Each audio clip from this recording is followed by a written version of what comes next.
Now that Savi's Workshop lightsabers are finally out in the wild, everybody's asking, are Savi's Workshop lightsabers dual worthy?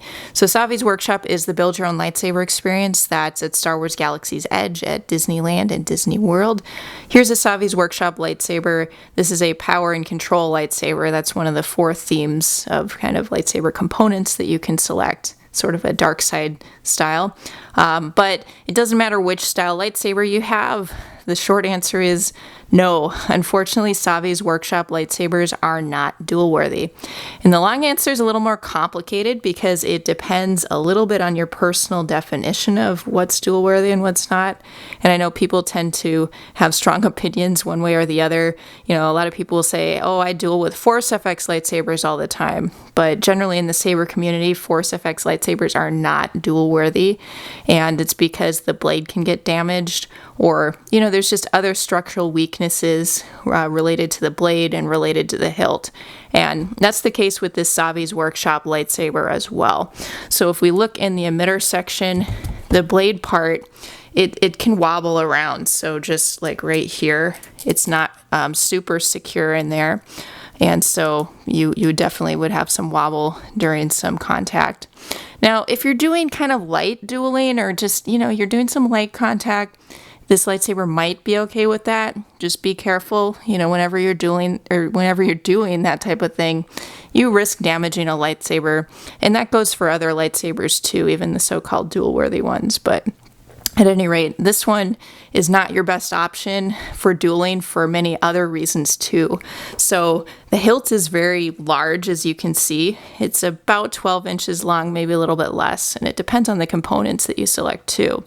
But the weight of the hilt is also very heavy, okay? So it's over 2 pounds. It's like 2 pounds, 6 ounces, which that's a lot, okay? That's a lot if you're, it really limits your kind of maneuverability, and that also makes it not practical for dueling. Now, maybe at some point we'll have some people do conversions on the Savi's Workshop lightsabers, as is the case with the Force FX conversions, or, you know, some of the Disney Parks lightsabers, people will do conversions on those as well.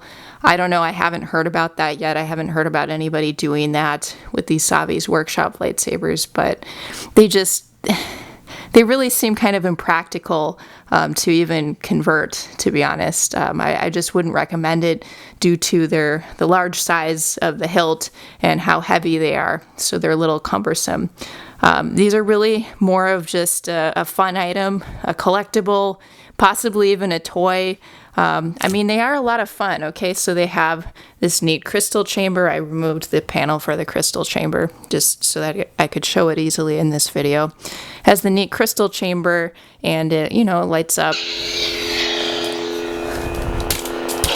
It does all these, you know, cool lightsaber-y things, right? So it definitely has that going for it, and the Savi's Workshop building experience looks really fun. Unfortunately, I haven't done that. I just purchased this used, but it looks like it's really cool.